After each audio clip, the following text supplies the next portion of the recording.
Tienes diabetes tipo 2 y necesitas saber por qué también se te subió la presión arterial. Bueno, en este video te voy a platicar de la relación que existe entre la diabetes mellitus tipo 2 y la hipertensión arterial sistémica y cómo están conjuntamente relacionados el poder controlar estas dos enfermedades más allá del tratamiento farmacológico que cada una conlleva. No, mucho más allá de eso está el manejo de la nutrición, la alimentación, el sueño, la actividad física, factores que en conjunto van a ayudarte a mejorar esas dos condiciones.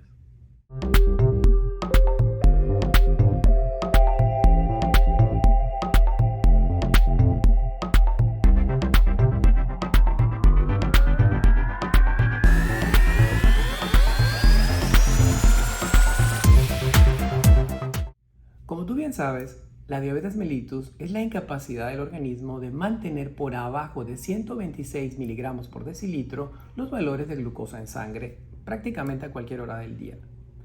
Y la hipertensión arterial consiste en no poder tener la presión por abajo de 120/80 prácticamente a cualquier hora del día. Como ves, son dos valores numéricos y la imposibilidad de mantenerlos dentro de rangos normales es lo que diagnostica en esencia tanto la diabetes mellitus tipo 2 como la hipertensión arterial sistémica.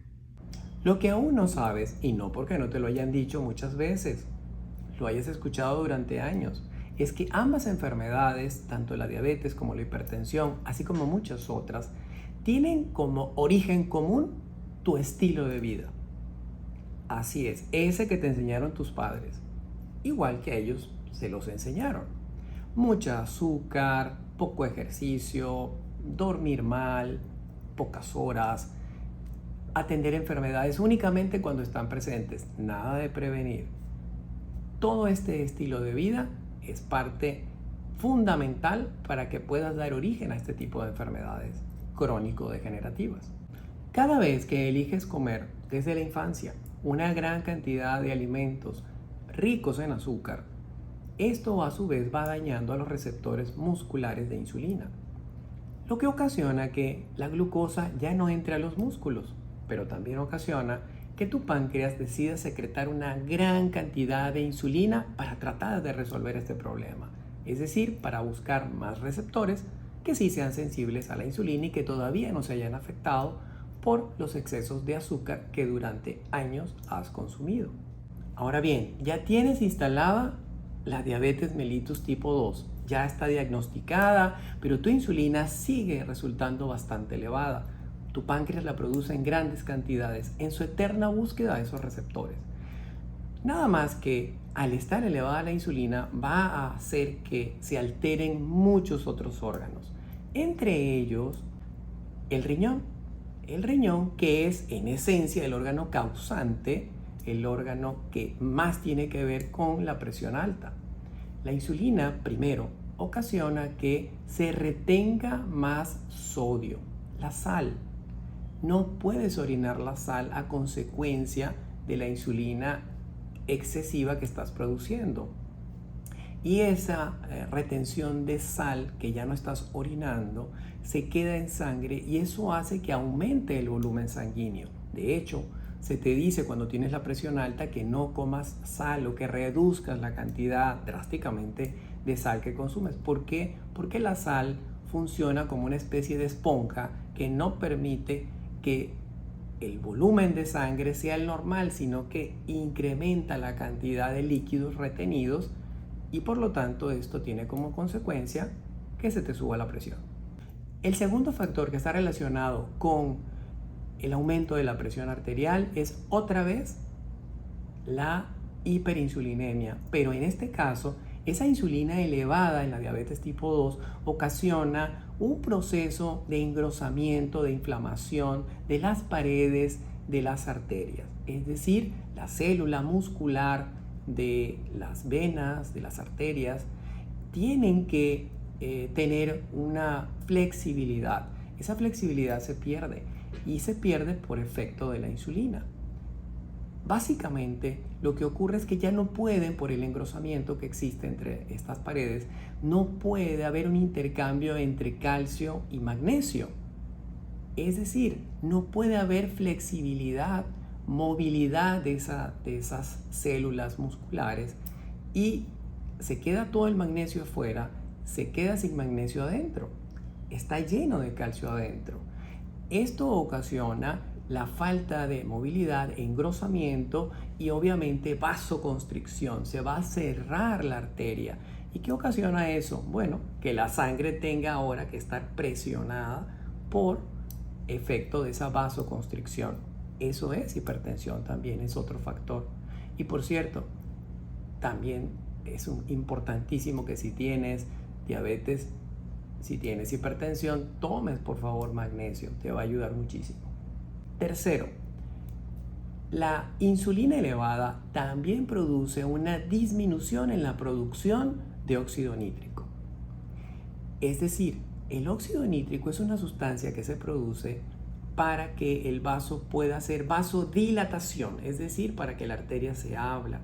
Y al abrirse produce una mayor cantidad de volumen de sangre que puede pasar. Pasa con mucha más facilidad, por lo tanto la presión arterial no estaría alta si hay vasodilatación. Al contrario, un exceso te puede producir una hipotensión, o sea, una baja en la presión.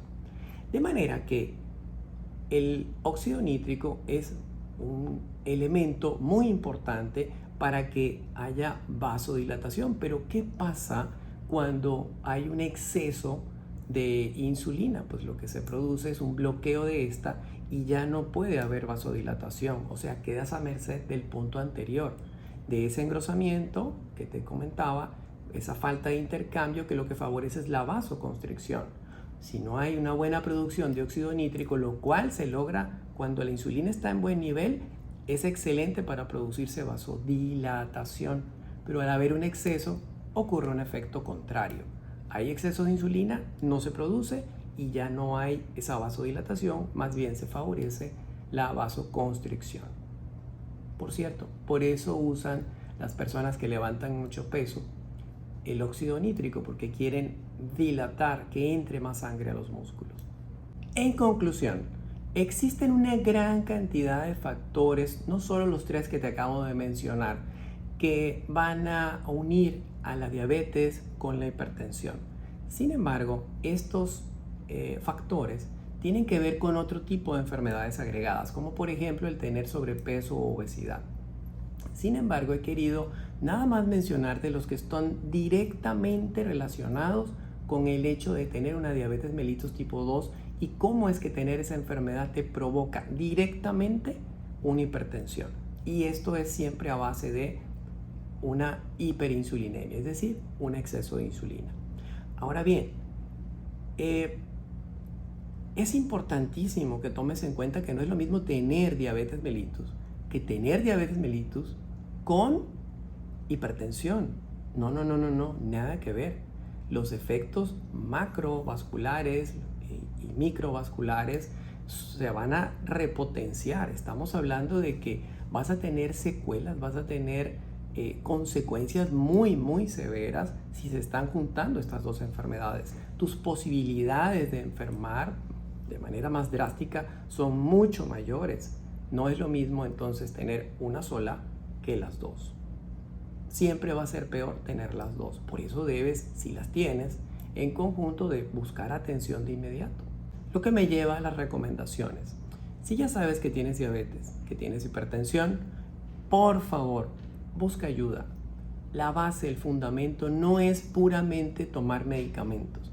Esto tiene que ver con que cambies tu modo de comer, en que cambies tu forma de nutrirte. Sí, hay que dar nutrición complementaria a la comida. No es suficiente simplemente comer adecuadamente. No permitas que por ningún motivo se eleve tus niveles de glucosa, porque eso es lo que dispara la insulina. Ejercicio, es súper importante que hagas ejercicio. El ejercicio que más te recomiendo no es aeróbico, es anaeróbico. Tienes que fortalecer la masa muscular, es lo que más te recomendaría. Y por último y no menos importante, dormir. Tienes que dormir, procurar dormir las 8 horas, aunque muchas veces lo he dicho, si no puedes dormir 8 horas por diversas razones, entonces cómprate un aparatito que te permita medir, hay muchos tipos de aparato, para medir tu sueño profundo. El sueño profundo hay que trabajarlo de manera que puedas tener la mayor cantidad de sueño profundo posible. Mi nombre es Miguel Zambrano y espero que esta información te haya sido de utilidad. Si fue así, compártela, sobre todo con esas personas que tienen diabetes, que seguramente les puede ser de mucha utilidad. Dale like o me gusta, sígueme en mis redes. Si tienes dudas, déjamelas en los comentarios. Y nos vemos hasta la próxima con más de lo que necesitas saber si tienes diabetes.